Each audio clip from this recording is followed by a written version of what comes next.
Hola a todos, mi nombre es Daniel de la Torre Diamante, soy otorrinolaringólogo, trabajo en el Instituto Superior de Otorrinolaringología y soy miembro del equipo quirúrgico del Centro de Implantes Cocleares Profesor Diamante. Hoy les voy a dar este taller sobre algunos casos de hipoacusia.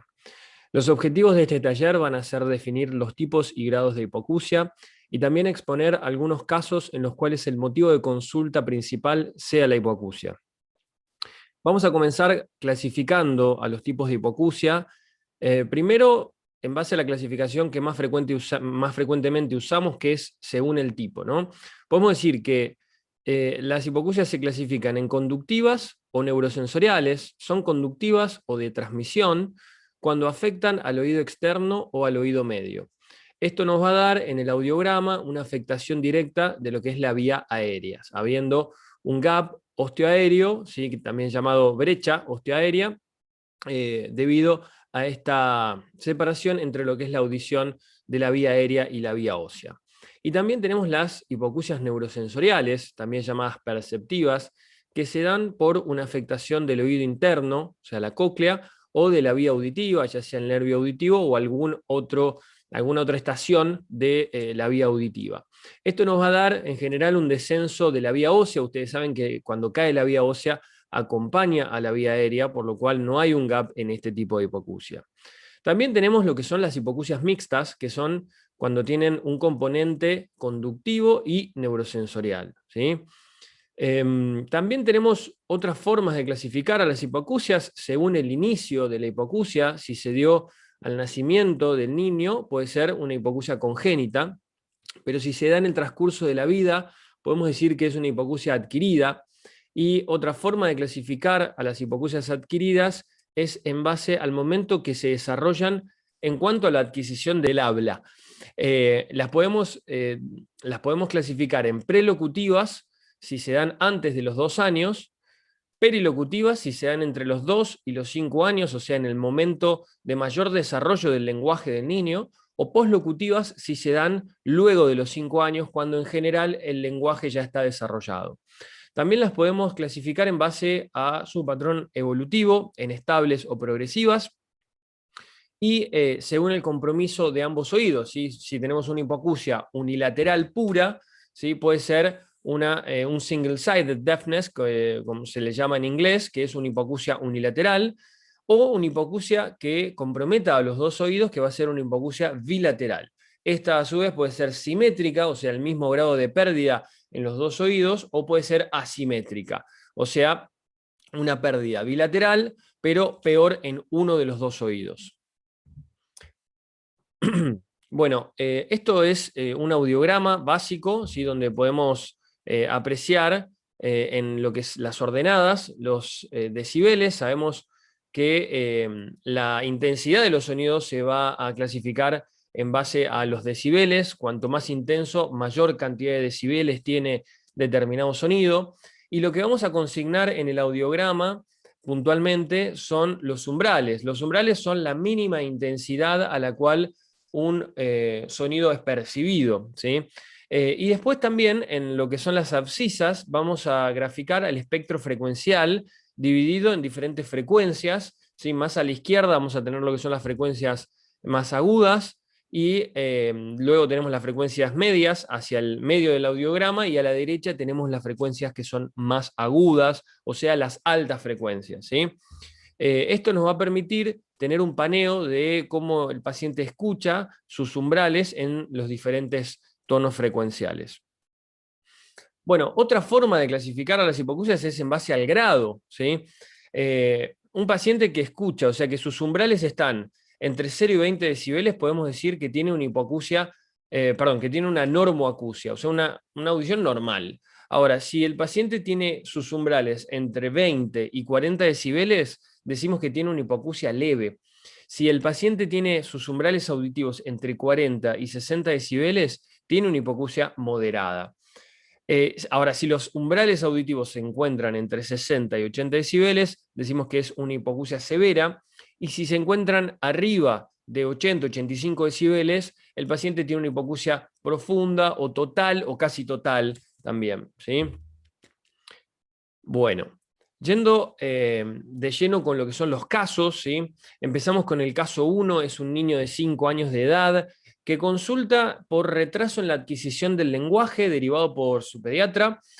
A la anamnesis, la madre refiere que escucha la televisión con un volumen elevado, que le cuesta a veces responder por el nombre, dice palabras aisladas, arma oraciones, pero de pocas palabras.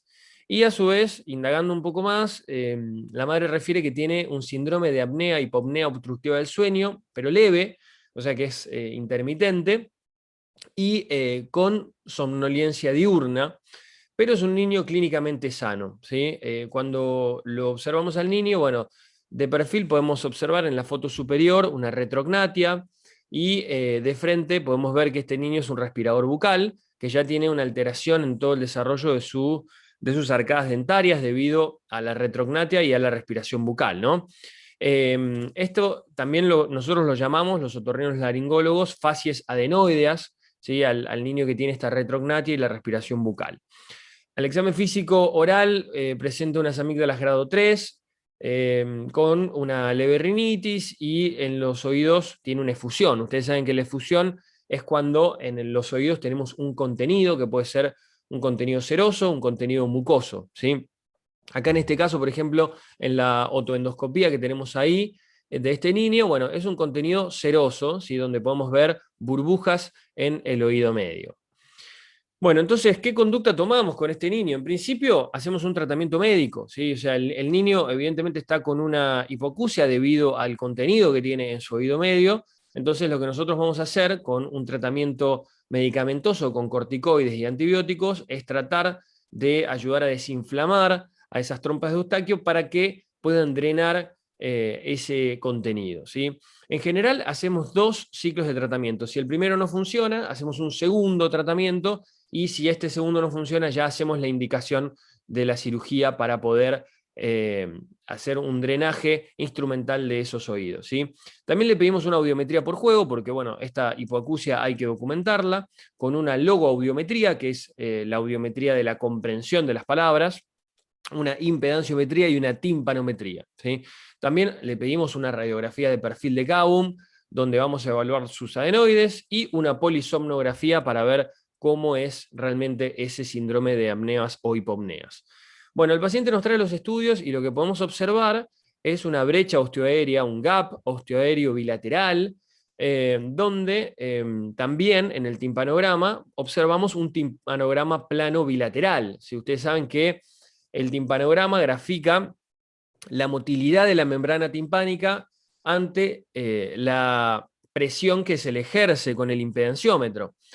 Si tenemos contenido en el oído medio, ese timpanograma no se va a desplazar, por lo cual la curva va a ser plana.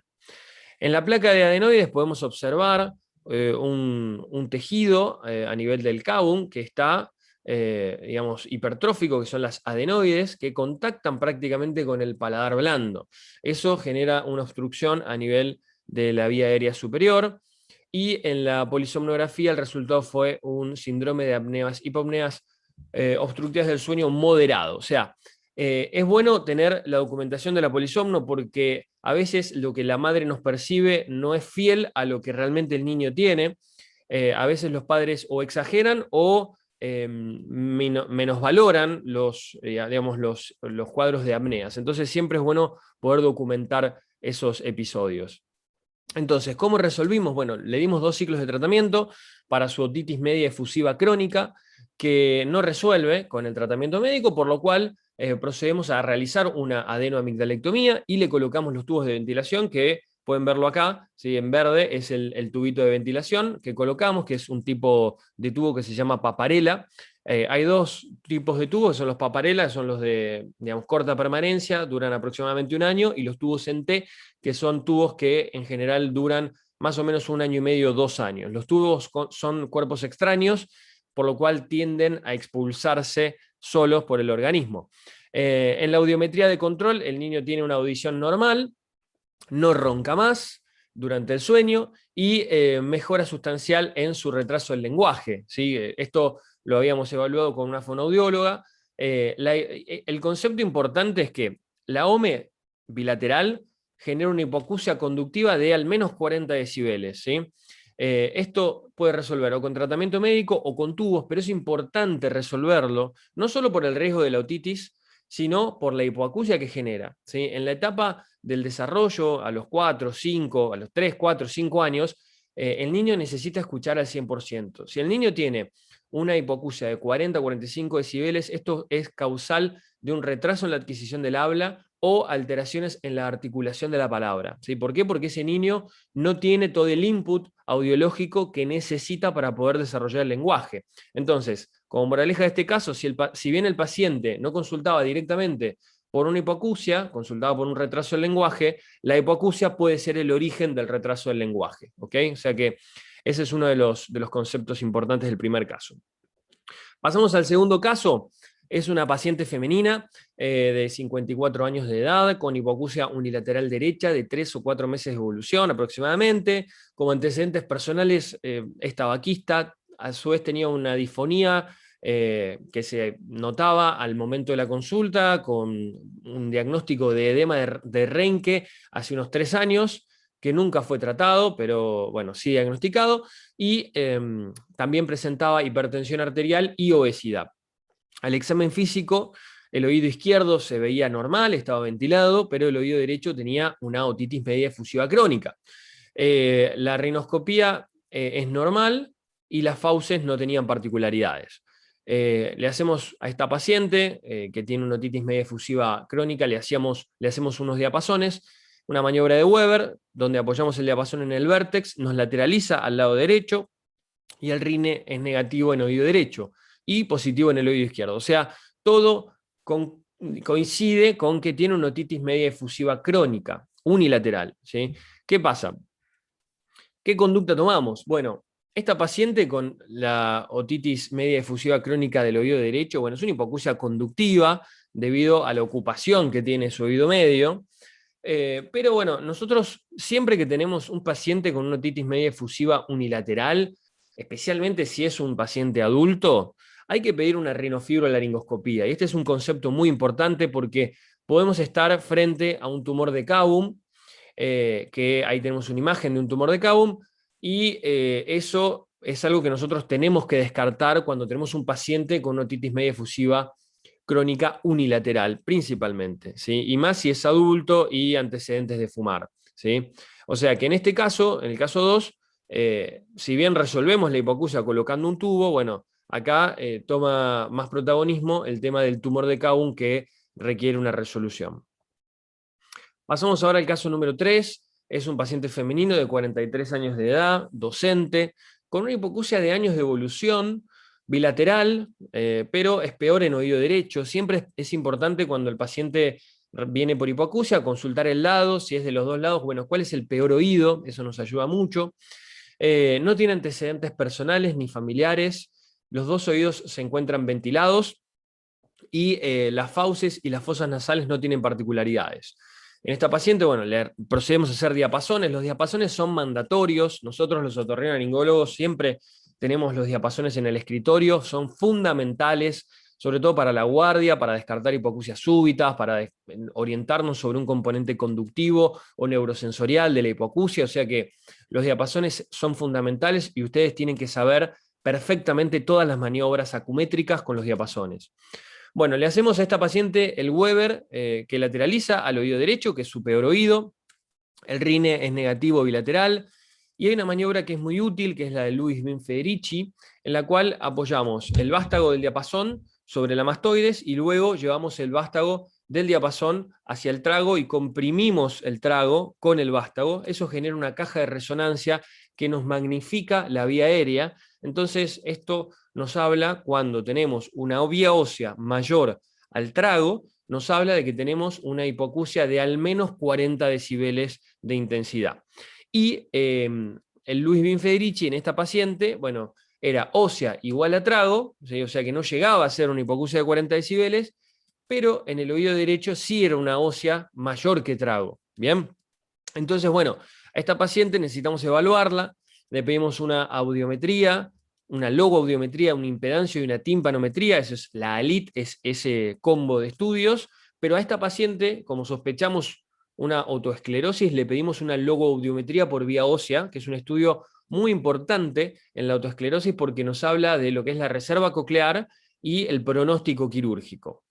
Y a su vez le pedimos una tomografía computada de ambos peñascos. Entonces, la paciente concurre con sus estudios, ¿sí? Tal cual nosotros podíamos predecir con las maniobras acumétricas, el oído derecho es el peor, y fíjense cómo tiene un gap de unos 45, 50 decibeles en el oído derecho, pero en el oído izquierdo todavía no es un gap tan grande. Si recuerdan que la autoesclerosis es una patología que va evolucionando con el tiempo, o sea que el gap osteoaéreo va progresando, se va haciendo cada vez mayor en general en los pacientes a medida que va transcurriendo el tiempo. Y también observen en la parte inferior de las audiometrías que tenemos la logoaudiometría, y ahí se ven lo que es la audiometría habitual, donde tenemos la línea punteada, ¿sí? Esa es la logoaudiometría por vía aérea, pero a la izquierda tenemos la logoaudiometría por vía ósea. Y eso, como les decía, nos permite hacer un diagnóstico de qué reserva coclear tiene ese paciente, o sea, cuánto oído interno tiene ese paciente, y nos daría un estimado del pronóstico de la cirugía. O sea, si tiene una ganancia en la máxima discriminación de la logoporósea, comparando la logoporósea con la vía aérea, de 25 decibeles, podemos decir que el pronóstico de la cirugía es muy bueno. Y también en la timpanometría tenemos ahí en el oído derecho, ¿sí? Que lo ven en rojo, un timpanograma tipo AS, que es característico de la rigidez que genera la autoesclerosis en el mecanismo tímpano-osicular. Y en el oído izquierdo, que se ve en azul en el timpanograma, en ese trazado, todavía tenemos un timpanograma tipo A, que es un timpanograma estándar. Fíjense en la tomografía, en este corte axial, a nivel de lo que es la platina, podemos observar el foco antefenestra, ¿sí? Que se ve justo en la crura anterior del estribo, se ve perfecto el foco de desmineralización, donde tenemos ahí el foco autoesclerótico. Y bueno, entonces, en esta paciente ya tenemos el diagnóstico de autoesclerosis, tenemos que tomar una conducta, ¿sí? O sea, la paciente es quien en definitiva define qué es lo que tiene que hacer, o qué es lo que quiere hacer, pero algo tiene que hacer.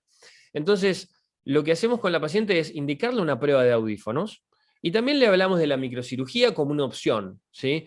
La microcirugía, ahora vamos a hablar un poquito, le aporta sus ventajas por sobre el audífono, y el audífono a su vez por sobre la cirugía. O sea, el audífono lo que tiene es que no hay que operarse, no hay que pasar por el prequirúrgico, por la cirugía, y no hay ningún riesgo. El paciente utiliza el audífono como si fuera un amplificador, y la ventaja de la cirugía es que no depende de ningún aparato.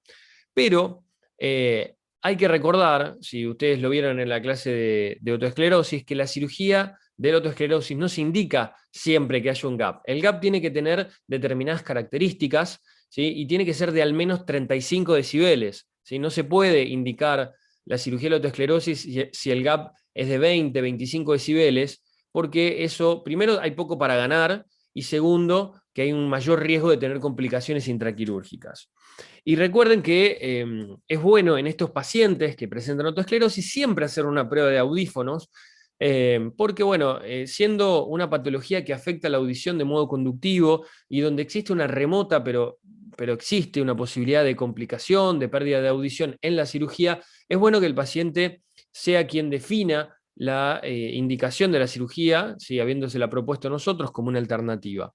Y bueno, recuerden que los audífonos son amplificadores acústicos, o sea, lo que hacen es captar el sonido, procesarlo y amplificarlo para que el paciente lo perciba y pueda compensar esa pérdida de audición.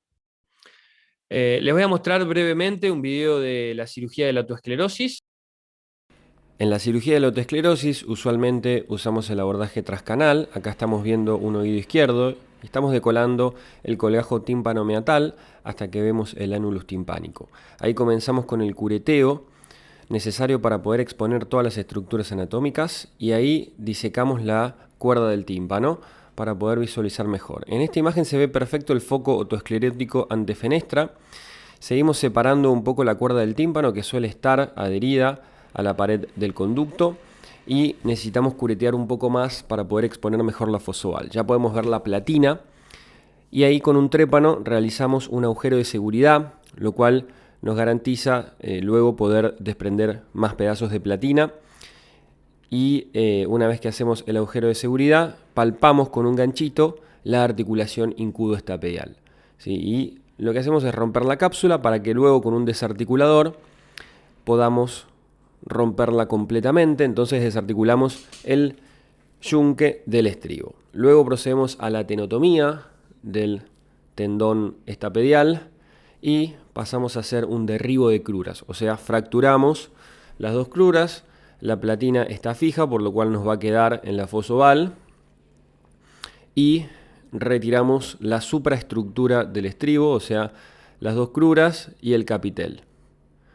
Una vez que retiramos, empezamos a trabajar sobre la platina, ensanchando la fenestra que realizamos, la platinotomía que realizamos para poder colocar la prótesis, ¿sí? Entonces, con un disco de Farrior vamos retirando muy delicadamente fracciones de platina para poder ensanchar esa platinotomía. Tratamos de hacer una platinotomía de 0.8 milímetros, lo ideal es que quede circunferencial, como vemos en el video, y vamos a colocar una vena que le retiramos al paciente, lo cual nos va a sellar el vestíbulo.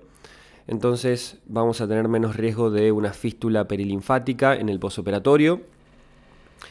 Y procedemos a colocar una prótesis, en este caso una prótesis de Jay, es una prótesis de teflón, la cual mide aproximadamente 4.75 milímetros. Si bien no se ve en el video, nosotros rutinariamente medimos la distancia incudo-platinar y en este paso con una punta acomodamos la prótesis para que quede abrazando a la apófisis descendente del yunque. Pudimos preservar la cuerda, hay veces que no se puede preservar la cuerda del tímpano, pero en este caso se pudo, y luego para finalizar la cirugía realizamos un cierre de prótesis con una pinza tipo cocodrilo para que quede bien agarrada. Se prueba la transmisión y luego bajamos el colgajo tímpano-meatal. Bueno, y pasamos al caso número 4.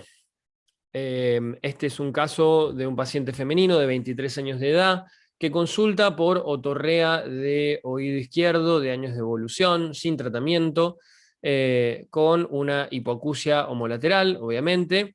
Y a la autoendoscopía, bueno, vemos al paciente en su oído izquierdo sin una aspiración del otorrea, o sea, como el paciente viene a la consulta, ¿sí? Observamos todo eso. Ahora, una vez que aspiramos toda esa otorrea, podemos limpiar el oído, observamos esta masa, les decía, rojiza, bien, que ocupa todo lo que es la parte superior, ¿sí? Esto es arriba, esto es posterior, esto es abajo y esto es anterior, ¿sí? Entonces, esa masa nosotros tenemos que evaluarla con una imagen, y lo ideal es operar a esa paciente para que esto no siga con su evolución. O sea, esta paciente tiene una otitis crónica, ¿bien? Entonces, le pedimos una audiometría, la paciente nos viene con un gap osteoaéreo del oído izquierdo, una audición normal en su oído derecho. Fíjense en este audiograma que tenemos los dos oídos consignados en el mismo audiograma, a diferencia de lo que yo les había mostrado antes, que teníamos los dos oídos por separado. Pero bueno, en definitiva, lo que se grafica es un gap osteoaéreo, que es lógico, es una hipoacusia conductiva por afectación del oído medio.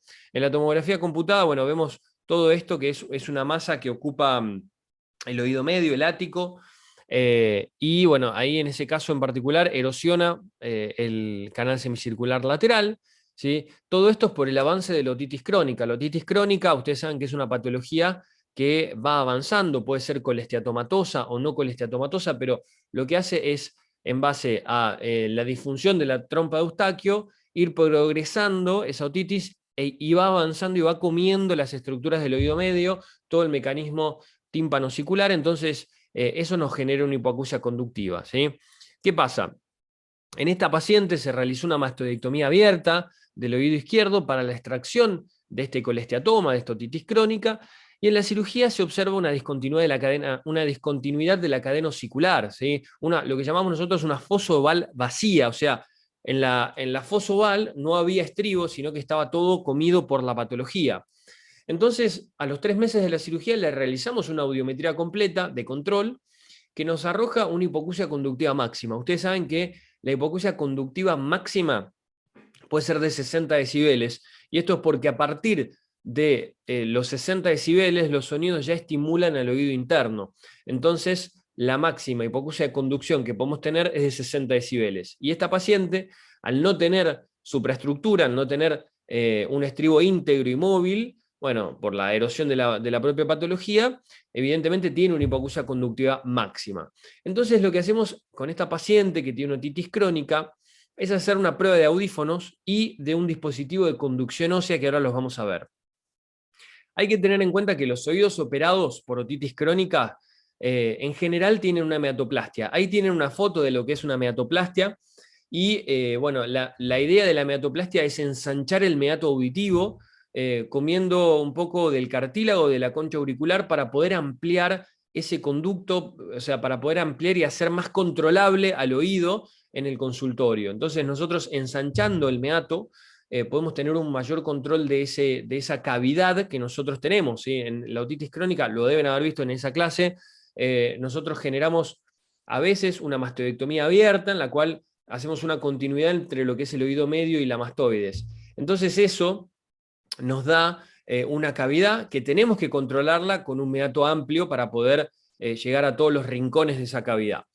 Y además, al ser un oído operado, tiene la necesidad de tener libre el conducto. ¿Por qué? Porque si nosotros le ponemos un molde con un audífono, ese oído va a dejar de estar ventilado y no se va a poder autolimpiar. O sea, ustedes piensen que por el oído van a salir cera, va a salir un poquito de descamación de piel, y si nosotros le metemos un molde de un audífono, ese oído no se va a autolimpiar, por ende va a tener altas probabilidades de supurar, de tener otorreas. Entonces, para estos casos un audífono no es lo ideal. Entonces, ahora vamos a hablar un poquito sobre los dispositivos de conducción ósea, ¿sí? ¿Qué son? También se les llaman vibradores óseos, ¿sí? Son dispositivos que lo que hacen es generar vibraciones en el cráneo y de esa forma transmitir el sonido hacia el oído interno, ¿sí? Estos dispositivos se pueden utilizar tanto para hipoacusias conductivas, como la paciente que acabamos de ver, operada de colesteatoma, que quedó con una hipoacusia conductiva, o también para casos de malformaciones, como podemos ver en la foto, donde tenemos un niño que tiene una atresia del conducto auditivo externo, es una malformación que no tiene un conducto, entonces ese niño también tiene una hipoacusia conductiva máxima. O también se pueden utilizar para los casos en los cuales la cirugía de la autoesclerosis falló en un par de oportunidades, entonces ya operar al paciente por una tercera vez ya es bastante riesgoso, entonces se le puede proponer al paciente o el uso de un audífono convencional o de un dispositivo de conducción ósea. ¿Cómo funcionan? Bueno, esto depende también de la forma en la cual nosotros lo indiquemos. Recordemos que también estos dispositivos se pueden indicar en hipoacusias neurosensoriales unilaterales, y ahora les voy a explicar cómo es que funciona. Nosotros tenemos, por ejemplo, en el esquema de la derecha, en el que tiene un asterisco, podemos ver que el dispositivo está del lado derecho, y en este caso hay un problema en lo que es la conducción del sonido, o sea, una alteración en el oído medio. ¿Qué pasa? Se coloca el dispositivo en el mismo lado del problema auditivo, conductivo, y por medio de vibración se transmite el sonido hacia el oído homolateral, ¿sí? A través de los huesos del cráneo, del peñasco, ¿sí?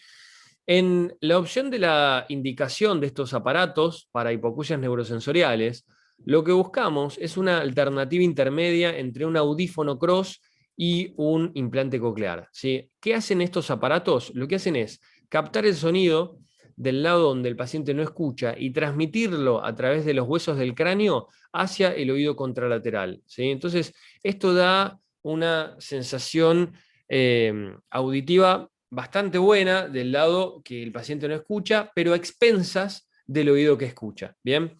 Entonces, ¿cómo funcionan estos aparatos? Recapitulando, el procesador capta el sonido, lo envía al receptor interno, que eso se coloca mediante una cirugía, este genera vibraciones que se transmiten, ¿sí?, a través de los huesos del cráneo al oído interno, homo y contralateral como sonidos. ¿Bien?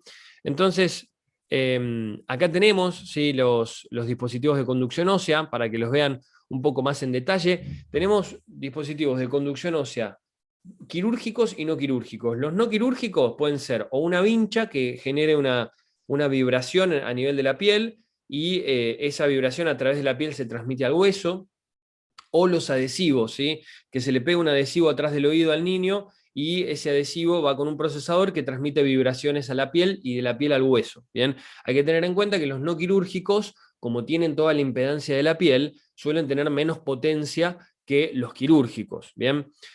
También los podemos clasificar en percutáneos, si es que tienen un tornillo que atraviesa la piel, como ser en el caso de la imagen de este señor, ¿sí? Donde tiene un baja connect, que es uno de los tipos de dispositivos, o transcutáneos que no atraviesan la piel, como vemos en la foto de acá abajo, sí es un dispositivo transcutáneo, donde mediante un imán se conectan la parte interna y la parte externa. Acá en esta imagen superior derecha tienen la parte interna, sí que tiene el FMT, que es digamos, es la parte del dispositivo que emite las vibraciones, y la bobina que se conecta con el procesador, que es la parte externa. ¿Sí? Es importante que en estos casos, al no haber una perforación de la piel, al no quedar la piel abierta, hay menos posibilidades y tendencia a lo que son las infecciones de la piel.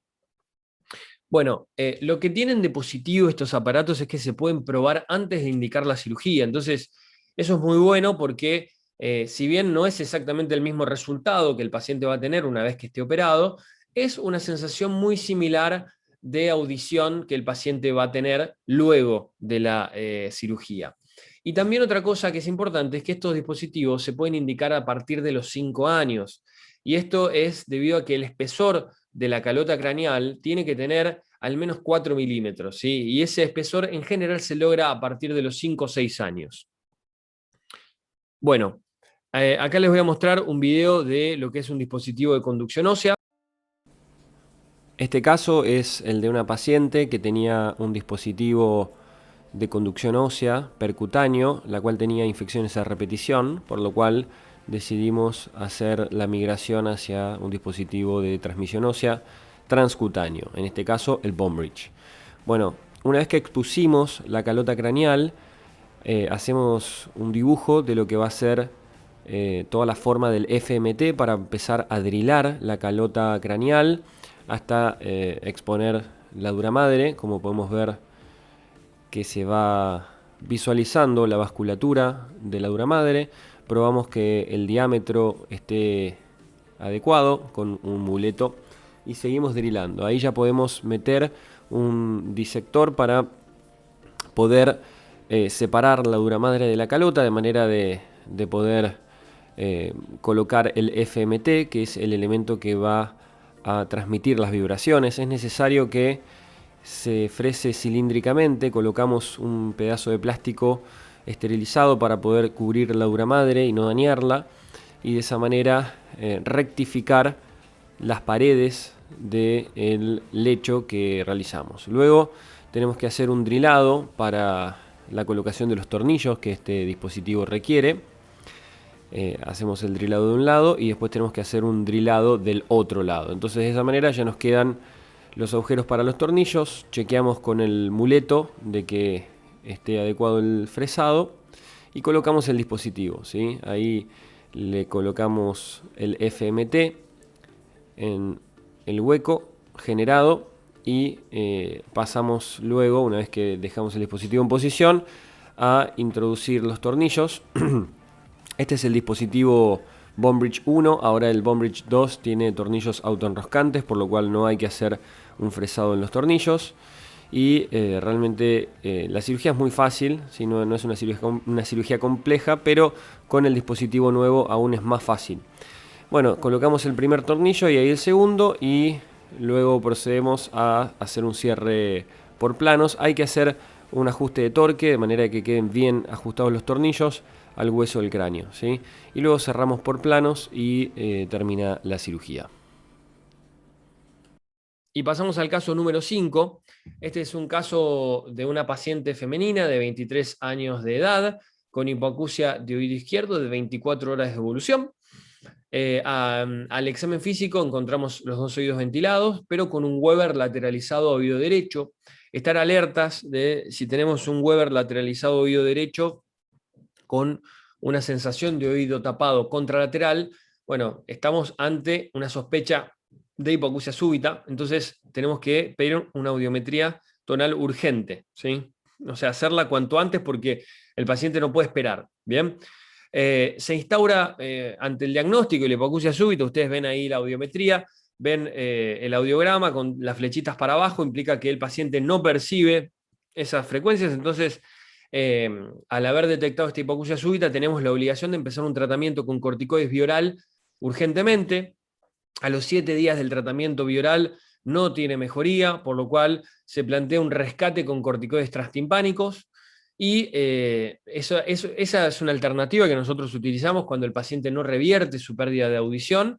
Lo que hacemos es un agujerito en la membrana del tímpano y a través de ese agujerito le pasamos una medicación con corticoides en altas dosis, como para que eso tenga mayor biodisponibilidad en el oído interno y de esa manera digamos, poder intentar rescatar esa audición, ¿sí?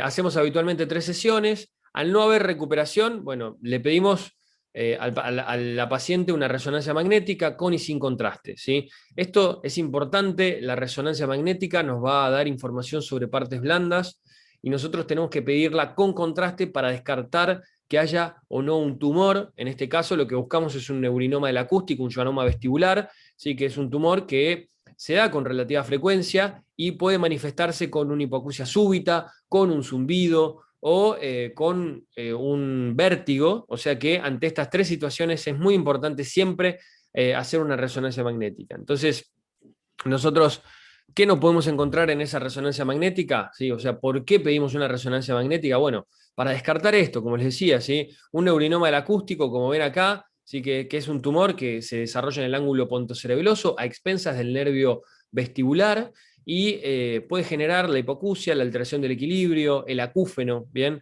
Pero también pedimos la resonancia para descartar algún tipo de malformaciones que nos pueden generar la hipoacusia, sin necesidad de que haya un tumor. ¿Sí? Con la resonancia magnética, si es de alta resolución, podemos observar la anatomía coclear.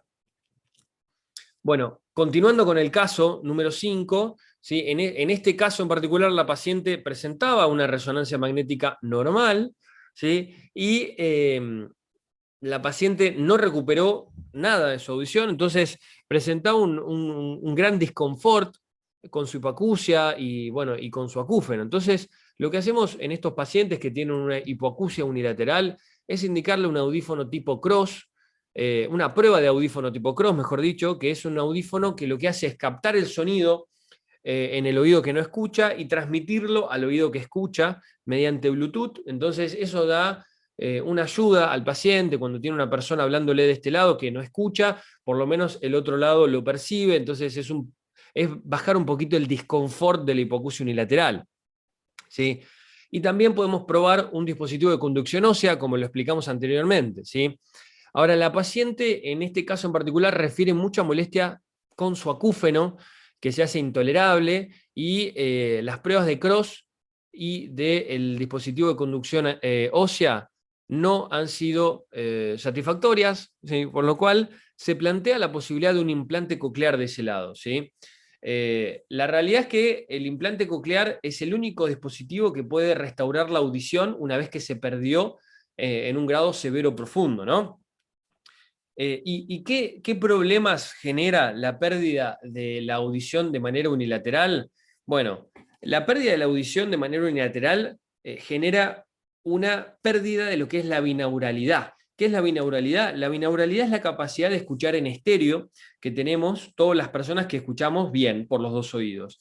Entonces, ¿qué problemas nos trae esto en la calidad de vida? Bueno, nos va a disminuir la localización sonora, no vamos a tener localización sonora, vamos a tener dificultad para comprender en ambientes ruidosos. Entonces, esta gente tiende a tener mucho disconfort en esas situaciones más desafiantes a nivel auditivo, en las cuales tiene 3, 4 o 10 personas hablando al mismo tiempo, o hay ruido de fondo. Entonces, para esa persona que tiene el input auditivo de un solo lado, se le complica mucho hacer una separación entre el ruido de fondo y la persona que está hablando. De esta manera trata de no ir a reuniones sociales, empieza a aislarse, tratar de evitar ambientes sonoros hostiles, y bueno, y eso genera una gran repercusión en la calidad de vida. y a su vez hay mucha saturación del oído bueno, ¿sí? Porque es el que está tratando todo el tiempo de pescar y de comprender lo que las otras personas están hablando. Y existe algo que se llama el efecto sombra de la cabeza, que esto es un efecto mecánico que, que tienen todos los tejidos, ¿sí? de nuestro cráneo, la piel, es básicamente, digamos, la atenuación interaural. O sea, cuando nosotros tenemos un sonido de este lado y yo de este lado no escucho, ¿qué pasa?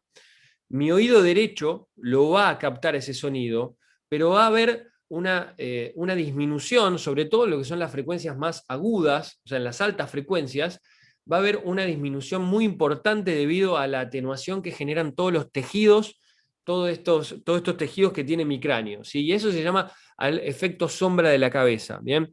Que los pacientes lo refieren como si tuvieran una pared, literalmente, que evita que escuchen. Y eso se da cuando el sonido viene del oído que no escucha, ¿bien? Entonces, bueno, ¿qué posibilidades tenemos en estos pacientes con hipoacusia unilateral? Hay tres opciones, ¿sí? Que van de menor a mayor. El audífono Cross, que como expliqué anteriormente, ¿sí? Tiene como ventajas que no hay que operar al paciente, que tiene un menor costo que los otros dispositivos que vamos a ver ahora, y que se puede probar, se puede hacer una prueba con el audífono y ver cómo el paciente responde. Y como contras, bueno, que tiene que usar dos dispositivos, o sea, tiene que usar uno en el que no escucha y otro en el que escucha, que suele saturar al oído normoyente y que no da la binauralidad. O sea, el paciente no va a tener una buena localización sonora porque el input auditivo va a venir de un solo lado, o sea, la entrada de audición va a ser siempre del oído bueno, y no va a mejorar la discriminación en ambientes ruidosos, pero bueno, le va a dar la posibilidad de que si el paciente va caminando con alguien y le hablan del oído que no escucha, bueno, por lo menos del otro lado lo va a poder escuchar, no va a tener que estar poniendo siempre el oído que escucha.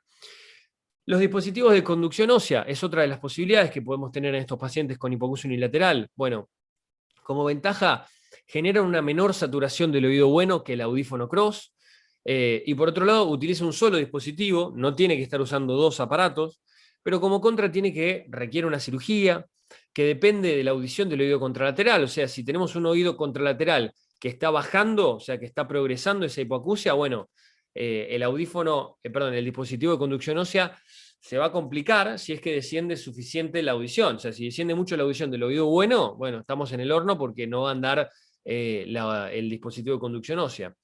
Por otro lado, tienen alto costo, por lo cual es difícil que los pacientes lo cubran, si no lo cubre su cobertura, y no da binauralidad, o sea, no da lo que es la localización sonora y la mejora de la discriminación en ambientes ruidosos.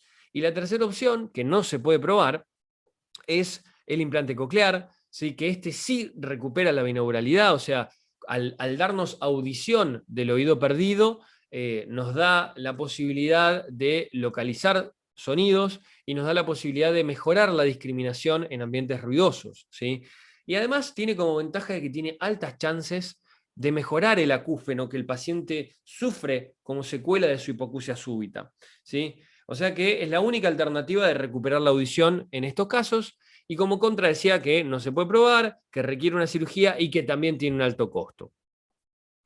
Entonces, ¿en qué casos habitualmente indicamos el implante coclear? Bueno, en general en hipoacusias neurosensoriales severas a profundas que no tengan ganancia considerable con audífonos. O sea, esto es importante. El paciente que va a un implante coclear tiene que tener una muy pobre ganancia con los audífonos, y esto en general se da cuando hay una pérdida sustancial de la audición, porque recuerden que para que el audífono funcione necesita que el oído algo escuche. Si el oído no escucha nada o casi nada, el audífono no va a funcionar, y en esos casos tenemos la posibilidad del implante coclear, que el implante tiene dos grandes componentes, un componente externo que es el procesador, que a su vez se compone de la bobina, que es lo que conecta con la parte interna a través de un imán, y los micrófonos que suelen estar en el procesador retroauricular, donde también está la batería.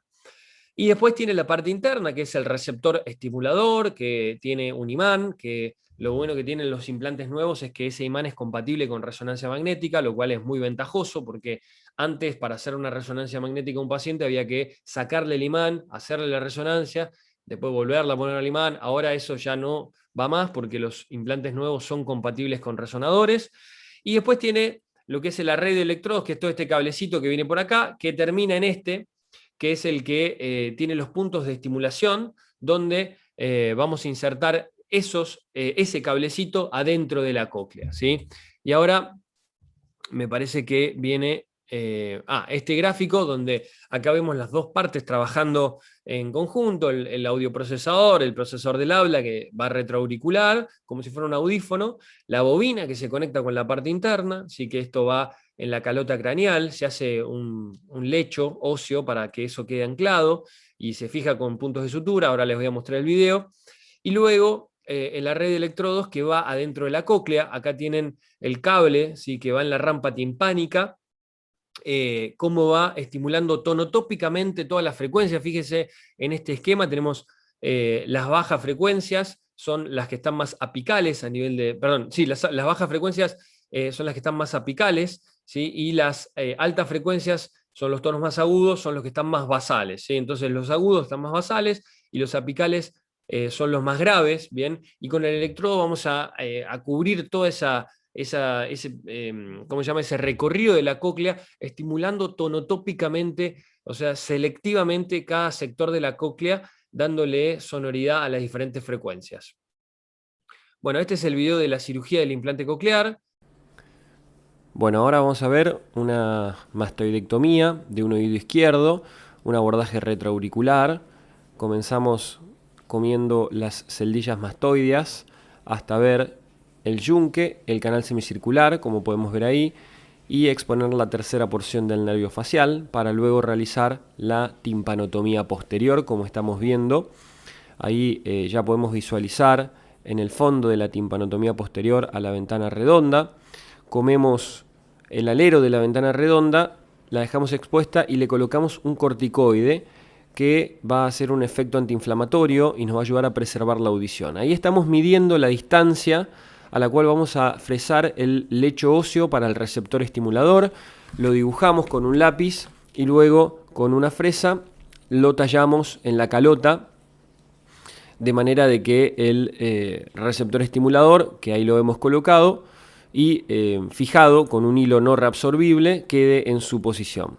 Nosotros hacemos el puente, ese óseo que nos fija los electrodos rectos, y ahí procedemos luego de la apertura de la ventana redonda a la inserción del electrodo. Este es un electrodo ultra delgado, el cual nos ayuda junto con una inserción súper lenta como la que estamos viendo, a no dañar las estructuras intracocleares. Recordemos que si bien el oído no escucha, es importante preservar todas las estructuras internas y que la inserción sea delicada y lenta para evitar que haya movimientos bruscos de los líquidos endococleares, que eso dañan a las estructuras cocleares. Reacomodamos, una vez que insertamos el array de electrodos, reacomodamos en la mastoides al electrodo como para que quede sin tensiones y fijamos y sellamos con tejido la parte del oído medio en la cual está el electrodo. Le sacamos una placa al paciente en el posoperatorio y podemos ver cómo el dispositivo está en la cóclea. Y bueno, ¿y en qué casos nos queda, digamos, no podemos colocar un implante coclear, ¿no? Porque el implante es muy bueno cuando hay una anatomía normal, pero en algunos casos hay malformaciones donde tenemos una agenesia de cóclea, por ejemplo, o agenesia de nervio coclear, donde no hay un lugar donde colocar un electrodo de implante coclear, o no hay nervio que conduzca el estímulo desde esa cóclea hasta el resto de la vía auditiva, hasta el cerebro, donde el estímulo se hace consciente.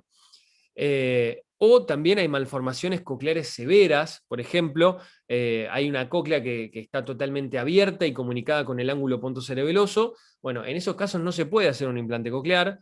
Hay otras situaciones en las cuales hay una osificación coclear que no permite la introducción del electrodo, porque la osificación de la luz coclear nos va a dificultar la entrada del electrodo. ¿En qué caso se puede dar eso? Bueno, meningitis.